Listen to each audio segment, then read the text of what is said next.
नेपाल के एक छोटे गांव दोलखा में एक पुराना बस स्टैंड था।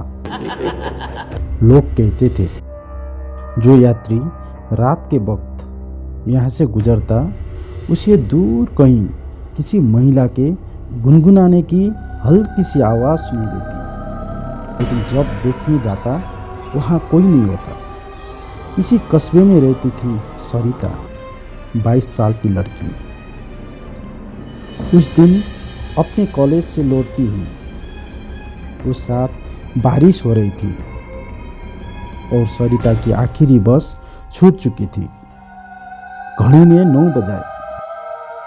बस स्टैंड लगभग खाली था। सिर्फ एक बूढ़ा टिकट कलेक्टर बैठा था, जिसकी आंखें लगातार सड़क पर जमी थी। सरिता ने पूछा, अगली बस कब आएगी? बूढ़ा धीरे से बोला, आज नहीं आएगी और तुम यहाँ ज़्यादा देर मत रुको। सरिता ने हंसकर कहा, क्यों, भूत ऊत है क्या?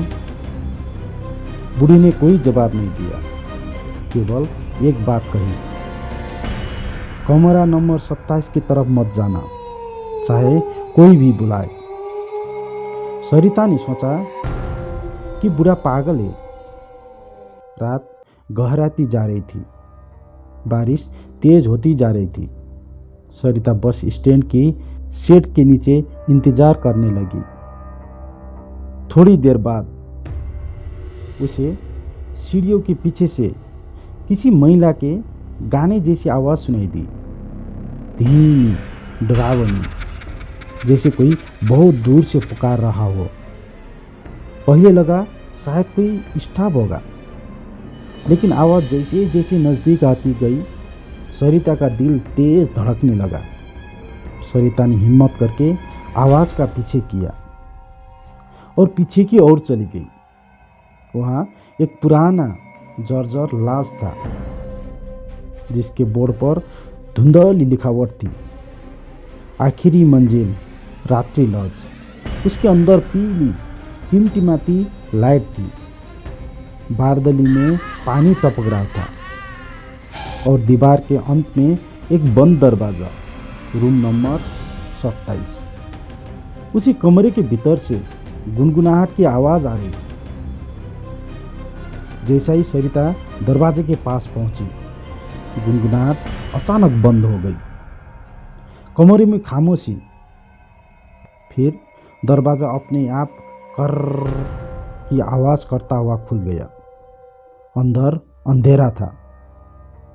सरिता ने मोबाइल का टॉर्च ऑन किया और अंदर झांका। कमरा खाली था, कोई नहीं, सिर्फ एक टूटी कुर्सी, वीराना सामान और दीवारों पर उखड़ी हुई पेंट। लेकिन तभी मोबाइल की टॉर्च किसी काले दाग पर पड़ी। वो दाग धीरे धीरे फिसल रहा था, जैसे ताज़ा खून टपक रहा हो। सरिता का दिल जम गया। उसने तुरंत बाहर निकलने का फैसला किया, पर पीछे से दरवाज़ा जोर से बंद हो गया। अंधेरा, सन्नाटा और फिर वही आवाज़, क्यों आई हो? सरिता चिल्ला पड़ी, कौन है? बाहर निकलो। कमरे के कोने से किसी के कदमों की आवाज़ आई, लेकिन टॉर्च कुछ नहीं दिखा रही थी। मानो आवाज़ एक खाली कमरे से नहीं, किसी और दुनिया से आ रही हो। अचानक दीवारें हिलने लगी, फर्श में हल्की कंपन होने लगी। सरिता ने डर के मारे दरवाज़ा खींचा, पर वो हिला भी नहीं। कमरे में लगे आईने पर कुछ उभरना शुरू हुआ। पहले धुंधली लकीरें, फिर एक चेहरा और फिर पूरा शरीर। एक महिला, लंबे भीगे हुए बाल, सफ़ेद साड़ी और आंखों में बिना पुतलियों की। वो आईने के अंदर से सरिता को देख रही थी, धीरे धीरे मुस्कुरा रही थी। सरिता के पैर जैसे जमीन से चिपक गए। महिला ने अपनी अंगुलियां आईने पर रखी और फिर वो आईने के अंदर से बाहर निकलने लगी। पहले हाथ बाहर निकाला, फिर सिर, फिर उसका पूरा शरीर बाहर निकाला। सरिता डर के मारे खड़ी भी नहीं हो पा रही थी। पीछे हटते हुए वो दीवार से टकरा गई। महिला ने फुसफुसा कर कहा,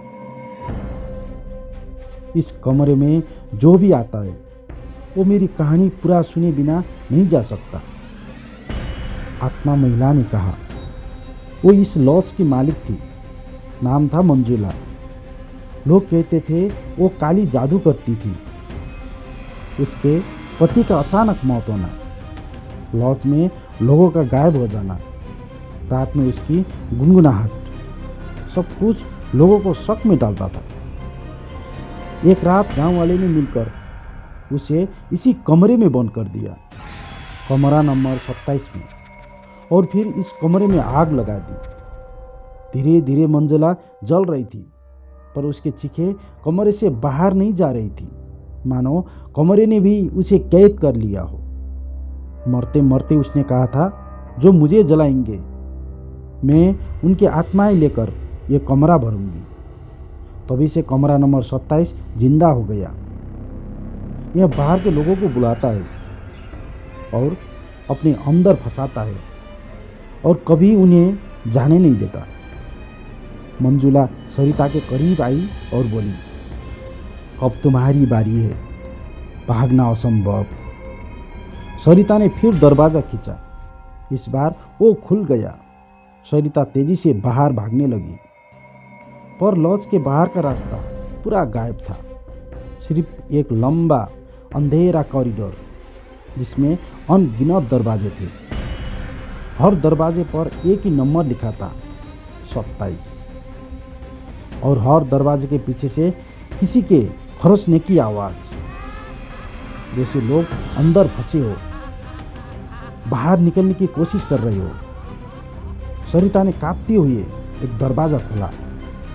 अंदर वही कमरा नंबर 27, वही कुर्सी, वही खून का दाग, वही आईना।